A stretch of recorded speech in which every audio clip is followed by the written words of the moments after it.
Hello बच्चों, कैसे हो आप लोग। तो आज हम स्टार्ट कर रहे हैं क्वाड्रेटिक इक्वेशन। तो चलिए सबसे पहले बात करते हैं क्वाड्रेटिक इक्वेशन के स्टैंडर्ड फॉर्म की। तो बच्चों इसका स्टैंडर्ड फॉर्म जो होता है वो होता है ax square plus B x plus C. ठीक है, क्या होता है ax square plus B x plus C equal to 0, जहाँ पे बच्चों a 0 के इक्वल नहीं होना चाहिए। क्यों? क्योंकि अगर a 0 के इक्वल हो जाता है तो यहाँ पे जो एक्स स्क्वायर का टर्म है वो वैनिश हो जाएगा, मतलब एक्स स्क्वायर की दुनिया ही खत्म हो जाएगी। और क्वाड्रेटिक की दुनिया मतलब एक्स स्क्वायर की दुनिया, मतलब डिग्री 2 तो होनी ही चाहिए, राइट। तो इसलिए a 0 नहीं हो सकता। अब जैसे ही क्वाड्रेटिक बोला तो आपके माइंड में एक और चीज़ आ रहा होगा, क्लास 9 में पढ़ा था अपने क्वाड्रेटिक पॉलिनोमियल। तो देखते हैं इन दोनों में क्या सिमिलैरिटी है, क्या डिफरेंसेस हैं। ठीक है, बेसिक लेवल पे देखेंगे, बहुत डीप में नहीं जाएंगे अभी। तो बच्चों आपने पढ़ा था क्वाड्रेटिक पॉलिनोमियल, ठीक है, क्वाड्रेटिक पॉलिनोमियल। इसमें इसका जो स्टैंडर्ड फॉर्म होता था बिल्कुल सिमिलर था कि ax square plus B x plus C, है ना, ऐसा हुआ करता था। यहाँ पे भी a 0 नहीं होना चाहिए क्योंकि ये क्वाड्रेटिक पॉलिनोमियल है तो एक्स स्क्वायर का टर्म तो चाहिए ही होगा, है ना। ओके नाउ अब यहाँ पे हम बात करते थे x की वैल्यू की, है ना। तो x की वो वैल्यू जिसको पॉलिनोमियल में रखने के बाद वो 0 हो जाए उसे बोलते थे जीरोज ऑफ द पॉलिनोमियल, है ना। तो यहाँ पे हम बच्चों बात करते थे जीरोज ऑफ द पॉलिनोमियल की, ठीक है।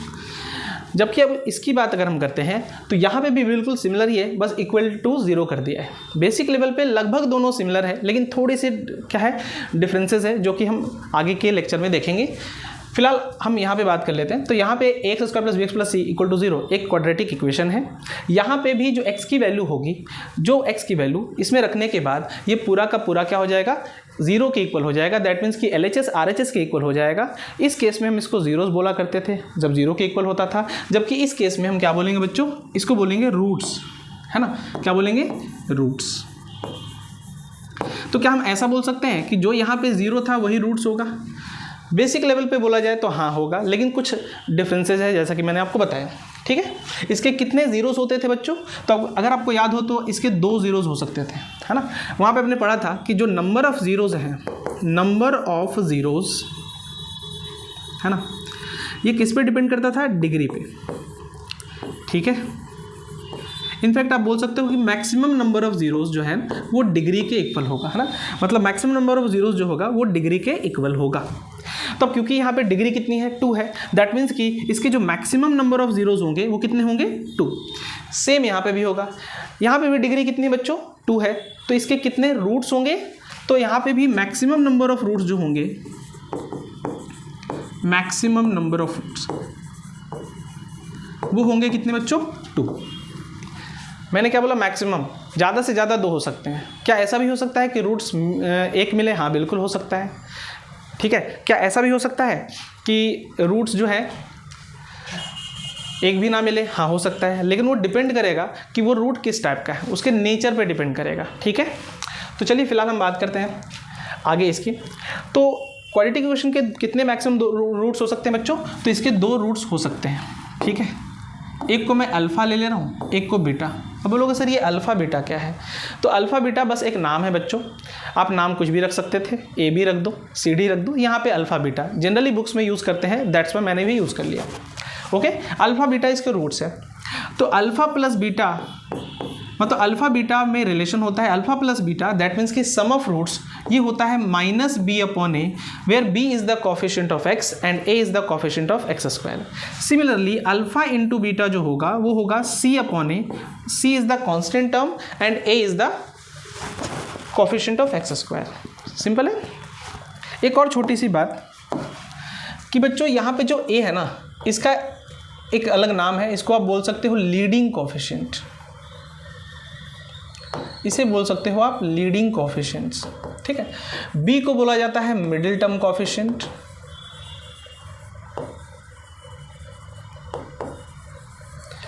और वहीं अगर हम बात करें सी की, तो सी को बच्चों बोला जाता है क्या, सी को बोला जाता है कांस्टेंट टर्म, ठीक है। ओके, यहाँ तक कोई दिक्कत नहीं है। चलिए आगे बढ़ते हैं। तो जैसा कि मैंने बताया कि क्वाड्रेटिक इक्वेशन के 2 रूट्स होते हैं, मतलब x की 2 वैल्यू मैक्सिमम हो सकती है। तो आगे देखते हैं कैसे। तो इसके लिए हम क्या कर सकते हैं कि डिफरेंट मेथड हम यूज़ कर सकते हैं सॉल्व करने के लिए, और 2 ही रूट्स कैसे आएंगे वो भी हम देखने वाले हैं। तो मेथड ऑफ सॉल्विंग। तो बेटा किसी भी क्वाड्रेटिक इक्वेशन को सॉल्व करने के तरीके कौन कौन से हैं? तो पहला तरीका है स्प्लिटिंग द मिडिल टर्म, जिसको आपने क्लास 9th में भी सीख रखा है, splitting the middle term.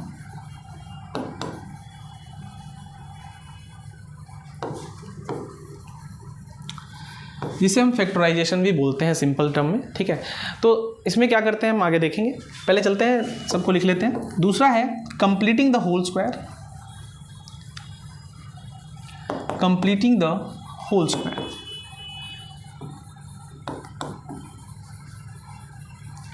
And जो तीसरा मेथड है वो है क्वाड्रेटिक फार्मूला। क्वाड्रेटिक फार्मूला जो है वो कंप्लीटिंग द होल स्क्वायर की हेल्प से ही आया हुआ है, तो उसका डायरेक्टली हम लर्न कर लेते हैं। इसी को बोलते हैं बच्चों श्रीधराचार्य फार्मूला भी, ठीक है। तो हम इन सबको बारी बारी देखने वाले हैं। तो सबसे पहले स्टार्ट करते हैं स्प्लिटिंग द मिडिल टर्म। वैसे आपने क्लास 9th में पढ़ा होगा इसके बारे में, है ना, लेकिन फिर से अपन देखने वाले हैं। तो पहला जो मेथड है बेटा वो हम देखेंगे splitting the middle term.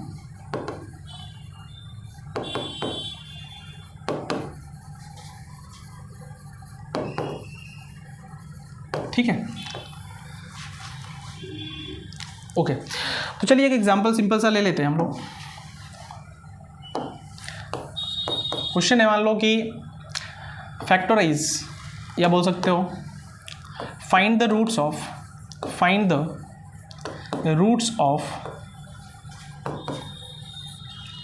X square plus 5x plus 6 equals to 0, या फाइंड द सोल्यूशन, कुछ भी हो सकता है। तो मतलब इनफैक्ट यहाँ पे x की वैल्यू फाइंड करनी है बेसिक लेवल पे, है ना। तो x की वैल्यू कैसे फाइंड करेंगे चलिए देखते हैं। जैसे कि मैंने बताया स्प्लिटिंग द मिडिल टर्म है, तो हम जो मिडिल टर्म यहाँ पे गिवन है बच्चों उसको हम स्प्लिट करेंगे। कैसे स्प्लिट करते हैं? तो इसका बेसिक रूल ये होता है कि जो एक्स स्क्वायर का कॉफिशिएंट है यहाँ पे कुछ नहीं है तो बच्चों 1 है, और जो कांस्टेंट है इन दोनों का प्रोडक्ट लेते हैं, जो कि यहाँ पे मिलेगा आपको 1 × 6, और 1 × 6 को 6 लिख सकते हो, और इसे लिख सकते हो 2 × 3। तो बेसिकली करते क्या है, यहाँ पे हम फैक्टराइज करते हैं। फैक्टराइज करने के बाद हम 2 ग्रुप बनाते हैं उन नंबर से, जिससे कि दोनों को ऐड या सब्ट्रैक्ट करने पे क्या मिल जाए, 5 मिल जाए, है ना। तो यहाँ पे देखो डायरेक्टली मिल रहा है हमें, एक 2 ले लेंगे, एक 3 ले लेंगे। दोनों को अगर हम ऐड करते हैं तो हमें क्या मिल जाएगा, 5, है ना। अगर मान लो यहाँ पे -5 होता तो क्या करते हैं हम, -2 -3 ले लेते हैं। फिलहाल यहाँ पे क्या है, यहाँ पे 5 है तो हम क्या करेंगे 2 और 3 ले लेंगे। तो चलिए करते हैं इसको। तो एक्स स्क्वायर प्लस आप लिख सकते हो बच्चों 5x को 2x प्लस 3x, और यहाँ पे है +6, ठीक है। क्योंकि हमने 5x को इस तरीके से स्प्लिट कर दिया 2x प्लस 3x में, दैट्स वाई इसे क्या बोलते हैं, स्प्लिटिंग द मिडिल टर्म, ठीक है। अब क्या करते हैं, इन दोनों में x कॉमन आ रहा है तो कॉमन ले लो। तो x हम कॉमन लेंगे तो यहाँ पे होगा x और यहाँ पे 2। सिमिलरली यहाँ पे क्या होगा, x प्लस 2। ध्यान रखना है आपको कि यहाँ पे और यहाँ पे सेम आना चाहिए। अगर नहीं आ रहा है तो कुछ ना कुछ मैजिकल कर दिया है आपने, ठीक है। तो ऐसा मैजिक नहीं कीजिएगा, ध्यान दीजिएगा। अब इन दोनों में से बच्चों x प्लस 2 को आप कॉमन ले लो, तो यहाँ पे मिलेगा x और यहाँ पे 3 = 0। अब बच्चों यहाँ पे 2 नंबर का प्रोडक्ट क्या है, 0 है। तो ये तभी पॉसिबल है जब दोनों नंबर इंडिविजुअली 0 हो जाए। तो या तो ये 0 होगा तब भी 0 हो जाएगा, या तो ये 0 होगा तब भी 0 हो जाएगा, या दोनों 0 हो जाएगा तब भी ये 0 हो जाएगा। इसलिए हम क्या करते हैं, 1 बाय 1 दोनों को 0 करते हैं। तो सबसे पहले x प्लस 2 को अगर 0 करोगे आप तो x की वैल्यू क्या मिलेगी तुम्हें, -2। और अगर x प्लस 3 को 0 के साथ इक्वेट करोगे तो x की वैल्यू क्या मिलेगी, -3। तो इस तरीके से हमने x की वैल्यू निकाल दिया। दैट मीन्स कि इस क्वाड्रेटिक इक्वेशन का हमने रूट्स फाइंड कर लिया, ठीक है। कितने रूट्स आए, 2 रूट्स आए हैं, ठीक है। जैसे कि मैंने आपको पहले ही बताया था 2 रूट्स आते हैं। चलिए नेक्स्ट एग्जांपल लेते हैं।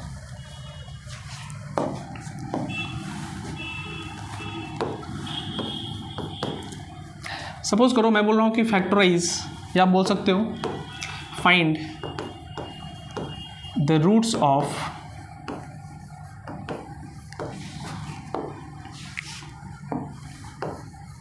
(3x² - x और -2 = 0। इसको फैक्टराइज करना है हमें। फैक्टराइज करके हम क्या करेंगे, सबसे पहले फैक्टराइज नहीं करते हैं एंड देन उसको 0 के साथ इक्वेट कर देंगे, तो वहाँ से हमें x की वैल्यू मिल जाएगी, दैट मीन्स के रूट्स मिल जाएंगे। तो चलिए शुरू करते हैं वही पुराना काम। क्या करेंगे बेटा, इन दोनों को मल्टीप्लाई करेंगे तो क्या मिलेगा आपको, 3 और 2 मिल जाएगा। ठीक है, अब यहाँ पे क्या करना है, आपको 2 ग्रुप बनाना होता है जिससे कि हमें क्या मिल जाए, -1 मिल जाए। तो देखो अगर मैं डायरेक्टली 3 - 2 करता हूँ तो हमें क्या मिल जाएगा बच्चों, हमें मिल जाएगा +1। क्या मिल जाएगा, +1। हमें क्या चाहिए, -1। तो करेंगे क्या, यहाँ पे -3 और +2 कर देंगे तो हमें क्या मिल जाएगा, -1। और इन दोनों का अगर आप प्रोडक्ट करोगे तो कितना आ रहा है, -6। देखो यहाँ पे कितना आ रहा था दोनों का प्रोडक्ट, -6, यहाँ पे क्या आ रहा है, -6। ठीक है, तो -3 + 2 हम ले सकते हैं। तो क्या करेंगे यहाँ पे, देखो तो यहाँ पे 3x² को एज इट इज लिख दिया है, इसे लिख सकता हूँ मैं -3x + 2x और साथ में है -2 = 0। इन दोनों में से 3x कॉमन आ रहा है तो कॉमन ले लिया हमने, तो x - 1 होगा। ठीक है, और यहाँ से आप 2 कॉमन ले सकते हो तो ये होगा x - 1 = 0। तो इन दोनों में से x - 1 कॉमन लोगे तो यहाँ पे होगा 3x + 2 = 0। इसका मतलब x = होगा 1 एंड -2/3। तो इसके भी 2 रूट्स आ गए बेटा, एक है 1 और एक है -2/3। ठीक है, चलिए आगे बढ़ते हैं। अब जो दूसरा मेथड है वो है completing the whole square method, है ना। Completing the whole square method है तो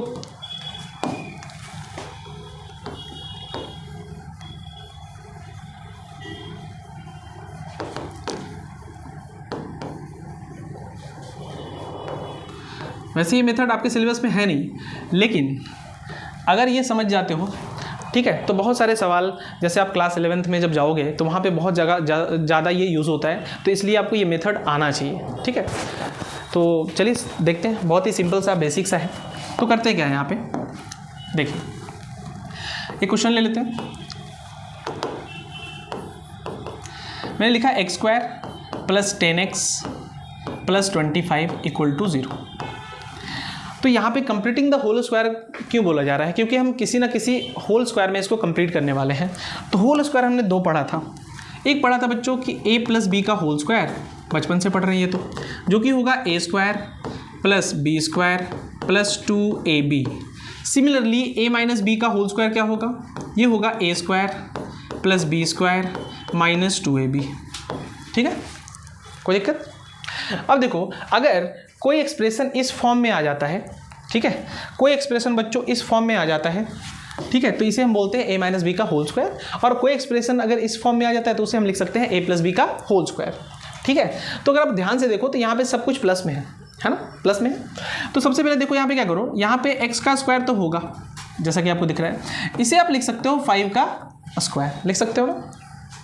अब देखो a मिल चुका है हमें, b मिल चुका है, तो क्या होता है, देखो a² + b²। अब क्या चाहिए हमें, 2ab चाहिए। तो देखो अपने मन से मैं क्या करता हूँ, 2 और a क्या हो गया, x हो गया, और बाकी क्या बचा, b, तो b हो गया 5 = कितना हो गया, 0 हो गया, है ना। तो देखो यहाँ पे 2ab हो गया, तो अब सेट हो गया। देखो 5 × 2 = 10, 10x, मतलब 10x को हम ऐसा लिख सकते हैं, 10x को बच्चों हम ऐसा लिख सकते हैं। तो इसे लिख देंगे x + 5 का होल स्क्वायर = 0। कैसे लिख दिया, क्योंकि a² + b² + 2ab क्या होता है, a + b का होल स्क्वायर होता है।